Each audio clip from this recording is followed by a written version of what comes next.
For over 5,000 years, one element has defined power, wealth, and permanence. That is gold.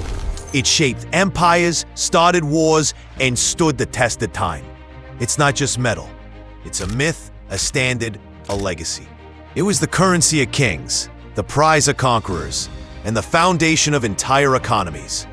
From Egyptian tombs to Roman treasuries, gold has always been more than money. No matter where you go in the world, its value is never questioned. In every crisis, in every collapse, when paper burned and currencies failed, people turned to gold.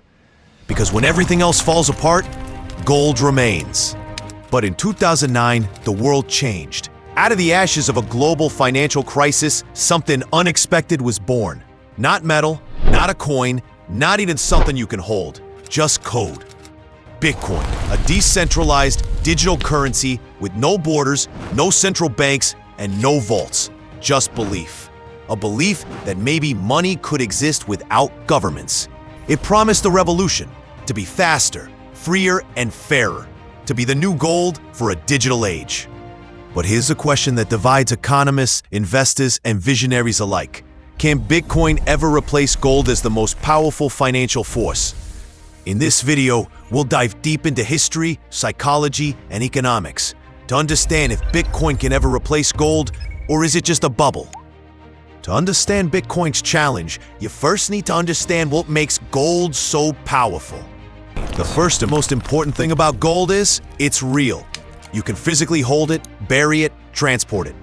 From ancient Egypt to modern Wall Street, gold has always been valuable. There's only so much of it on Earth, and no one can print it more. But that's not all. The real reason why gold works is the trust it built across time. Empires collapsed, currencies died, technologies changed, but gold remained. Now, if we compare it with Bitcoin, Bitcoin wasn't born in a temple or a mine. It was born in code, out of a crisis. In 2008, banks were collapsing. Trust in money was evaporating.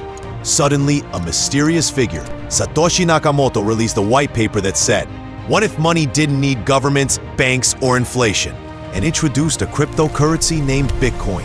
Bitcoin's core promise was powerful, decentralized, limited supply, uncontrollable by any central authority.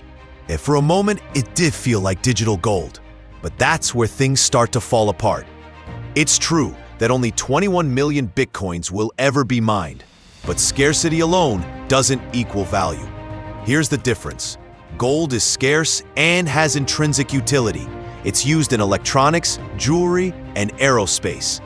It exists regardless of belief. But Bitcoin, it only has value if people believe it does. That's not necessarily bad.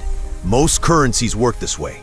But it means Bitcoin isn't anchored to anything physical. No fallback, no tangible use. And here's where things get trickier. Gold doesn't crash 60% in a year. Gold doesn't double or halve because Elon Musk tweeted. That's why, in global financial chaos, people run to gold, not Bitcoin. Ask yourself, if tomorrow a war broke out or a bank collapsed, would the average investor convert everything to Bitcoin, or would they buy gold? You already know the answer. Here's another brutal truth. You can't dethrone the king who writes the laws. Gold is tolerated, even hoarded by governments. But Bitcoin, it threatens their control. And governments don't like losing control. That's why we're seeing China banning crypto mining. The US proposing strict regulations. Central banks launching their own digital currencies. In a world where regulators can freeze exchanges, trace wallets, and criminalize usage, Bitcoin's future as a universal reserve asset is complicated. Gold has had 5,000 years to prove its worth. Bitcoin, just over a decade. Gold has outlasted kings, wars, currencies, and collapses. Bitcoin still needs to survive the next crash, the next government crackdown, and maybe even its own community. And who knows? Maybe it will. There's no doubt that Bitcoin is revolutionary, bold and borderless. It has changed how we think about money. But gold is eternal. They don't have to compete. But if someone tells you that Bitcoin is the new gold, ask them one thing. Can it survive 5,000 years? Thanks for watching. If you found this interesting, share it, like it, and subscribe for more interesting videos.